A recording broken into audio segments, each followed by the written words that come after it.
Hey, I'm Anthony Romano, and I'm going to tell you in this video if macro timing matters.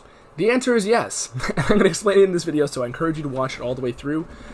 I always leave the best tips for last, just instinctively. That's just the way I talk. So watch it all the way, okay? And like the video, because that's going to make YouTube show my stuff to more people, and that's what you can do to help me grow my page. Let's get into this one.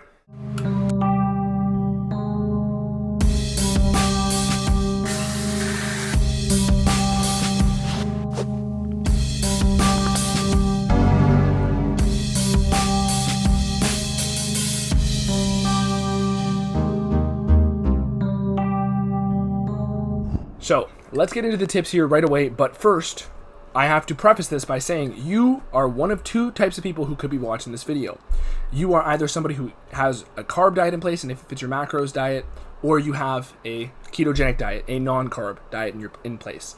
Keto does not mean high fat, it means the absence of carbs. From there, you can raise the fats if you like, but the reason I'm saying this is because you have to understand that I'm going to be referencing keto here, and even if you think it's funky or whatever, you will learn by simply understanding the mechanisms of keto that I will explain.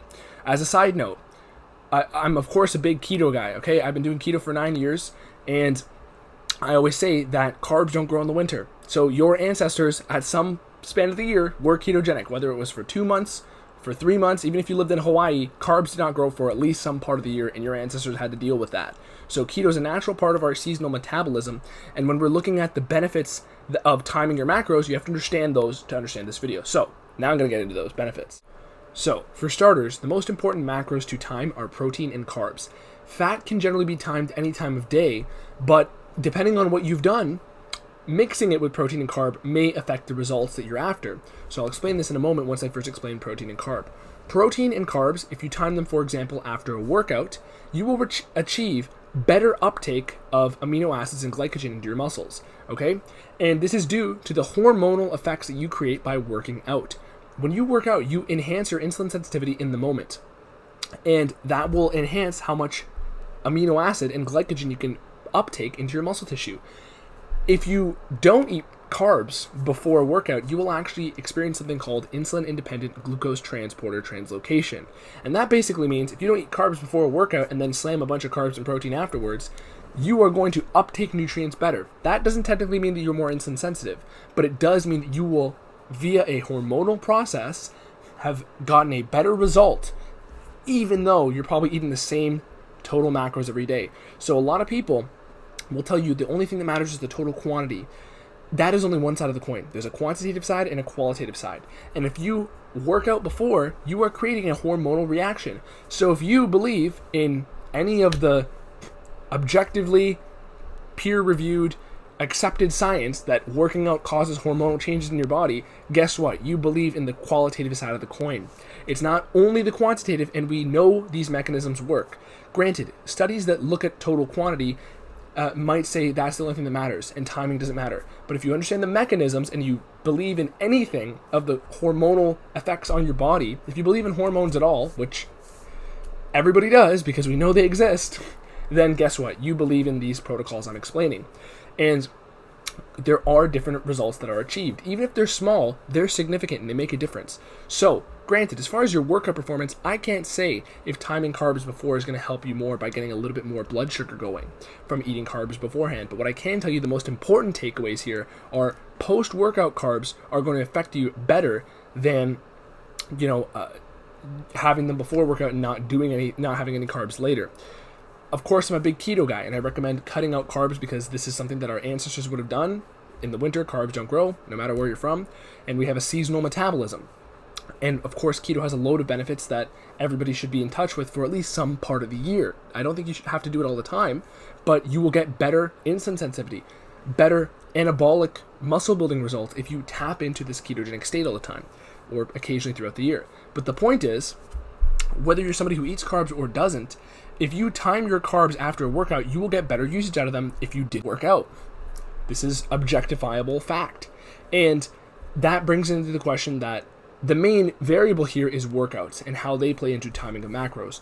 So if we're not working out, yeah, then it doesn't matter what time you eat your carbs at or your protein. But if you work out and then slam them afterwards, you will get better muscle building results. If you work out and then wait a bit of time, if you fast, for example, if you fast in the day and then work out and then wait several hours, you will get better fat burn, because for the time after the workout, which everybody knows as the afterburn effect, you will be telling your body, hey, there's no food in right now. We get to burn endogenous fat stores, or at least you're more likely to. You'll probably go through your liver glycogen first if you're somebody who's carb adapted, but if you're somebody who's already tapping into fat metabolism, you will get heightened fat burn. So it doesn't mean you necessarily have to eat carbs after a workout to get the most anabolic response. You can do the same with protein, and protein can still raise your insulin significantly.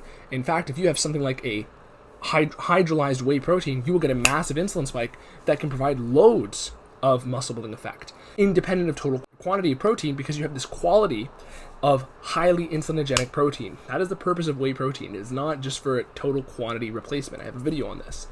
But the point is, as far as post-workout goes, you would want to time the protein and carbs there. That would be more optimal in a muscle building scenario. In a cutting scenario, you'd probably want to leave a little bit more time, and then from there, like if you're very aggressive, but you don't have to do it. And again, if you also are focused on cutting, you don't want to have those carbs in the morning, because the insulin spike is basically going to turn off fat burning for a while. And whether you're somebody who's carb adapted or fat adapted, ketogenic. So granted, the results will be more pronounced as far as fat burn goes in the ketogenic variety of people, but you will still achieve some benefit by intermittent fasting in the daytime and then eating your carbs later. Okay, timing matters. And anybody who says timing doesn't matter, tell them this argument. Anybody, if you believe in circadian rhythm, we know that you're not meant to digest a shitload of food before bedtime. So if somebody tells you that you can eat your macros any time of day, enlighten them to the fact that if you eat them right before bed, you're going to have less effective digestion of them. You're going to sleep worse. You're going to have an insulin spike during sleep, which is going to turn off the glymphatic system in your brain, which is the cellular central nervous system repair system. And you're probably also going to wake up, because an insulin spike in the middle of the night is going to make you have to go pee. And that's why children wet themselves as well, as a side note, if you have a kid. So that's the same reason adults wake up and go to the bathroom in the middle of the night.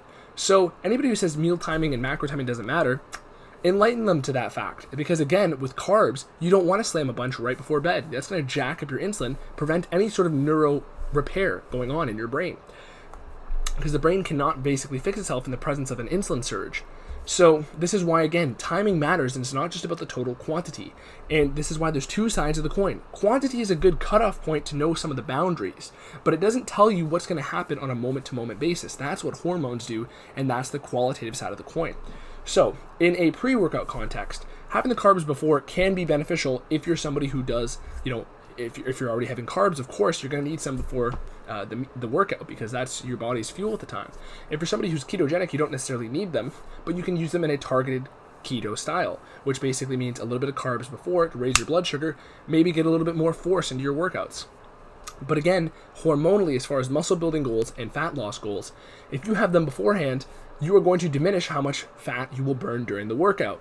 Again, because of the reasons I explained earlier. Now, let's talk about mixing fat into these meals.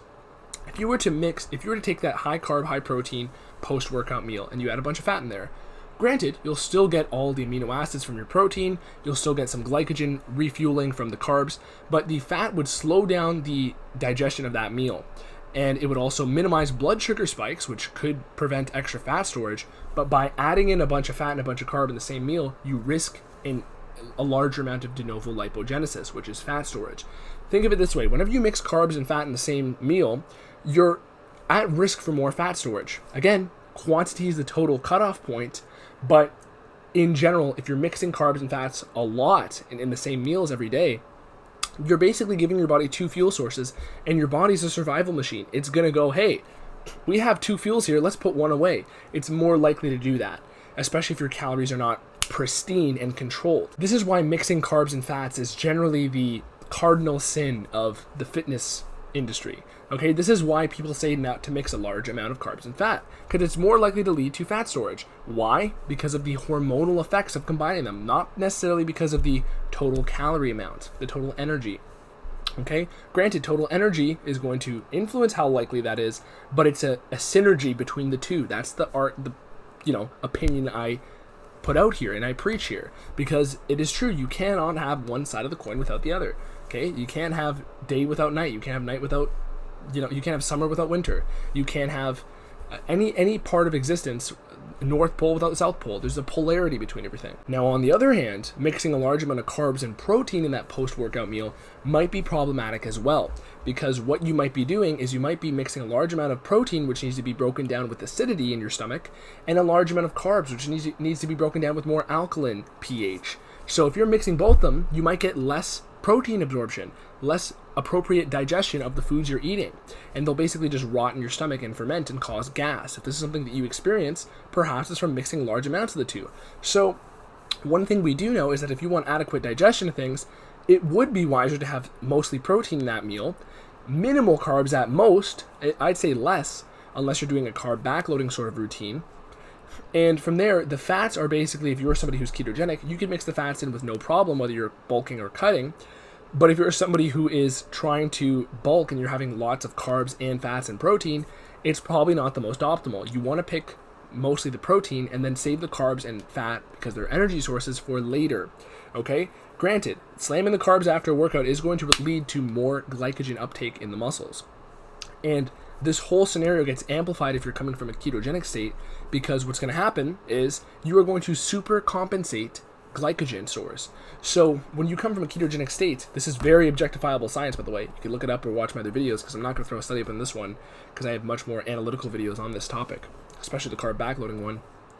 You will take in more glycogen and super compensate and super fill up your muscle glycogen stores with carbohydrate if you come from a ketogenic state and then slam the carbs. So timing matters here. The context matters here. Hormonally, it matters, okay?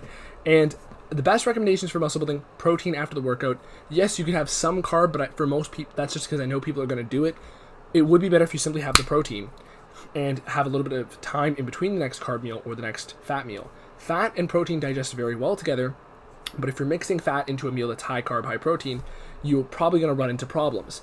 Before the workouts, you're going to want to keep things either, if you're running on carbs, keep some carbs there. If you're running on fat, keep the fat in there if you choose, or fast. They're basically the same state. You could mix in carbs beforehand for a little boost, but it's not necessary. Other than that, if you're not working out that day, guess what? You can have any timing you like, because there's really no extra hormonal stressors on your body that would basically sensitize muscle tissue to more anabolic responses. Your body's an adaptive survival machine, so it will adapt on a micro moment level if you train and then divide your macros throughout certain points of the day. So hopefully this video gave you enough to work with. It was a bit all over the place, but I think it would probably leave you with some better tips going forward. If it did, please like the video and subscribe to me and follow me on Instagram. I'm Anthony Romano. Peace.